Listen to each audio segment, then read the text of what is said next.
2022 मध्ये मी अधिकृत भारतीय जनता पार्टीमध्ये प्रवेश केलेला अधिकृत होता, पण त्याच्या अगोदर 10 वर्षा अगोदरच मी या पक्षावर विश्वास म्हणजे नरेंद्र मोदी निवडून यायच्या अगोदर देखील माझा ह्या पक्षावर विश्वास बळकट झालेला. कारण की मी जेव्हा कॉलेजमध्ये असताना जेव्हा वोटिंग चालू होतं मनोहरभाई पर्रीकरांचं, तेव्हा मी जे एक उत्साह कार्यकर्त्यांमध्ये बघितलेला, जेव्हा काँग्रेसचं सरकार बळकट होतं आणि त्याच्यामधून म्हणजे बिर्याणी सरकार म्हणायचं आणि मनोहरभाई पर्रीकरांचं हे वडापाव सरकार, म्हणजे कार्यकर्ते नुसते वडापाव खाऊन सगळीकडे काम करायचे आणि त्यांना निवडून आणायचे पणजी शहरामध्ये.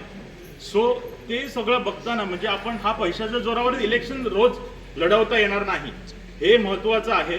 आणि आपण काम जनतेचं करून व्यवस्थित सगळे स्कीम त्यांना देऊन मग काही बारीक बारीक समस्या, आता ही गटाराची समस्या ही अगोदर व्हायलाच पाहिजे होती.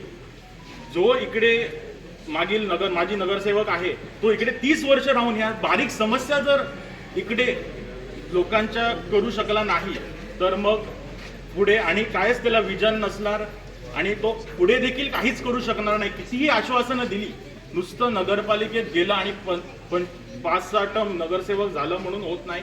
लोकांची जेव्हा तुम्ही कामं करणार तेव्हाच तुम्ही हक्कानी म्हणू शकतात मी फिक्स नगरसेवक म्हणून.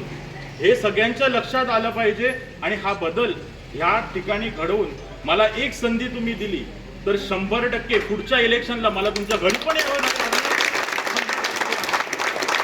तुम्हीच माझं कमळला आणि माझं चिन्ह पण एकच राहणार, कमळ कमळ कमळ, तिन्हीकडे कमळच तुम्ही देणार 100%.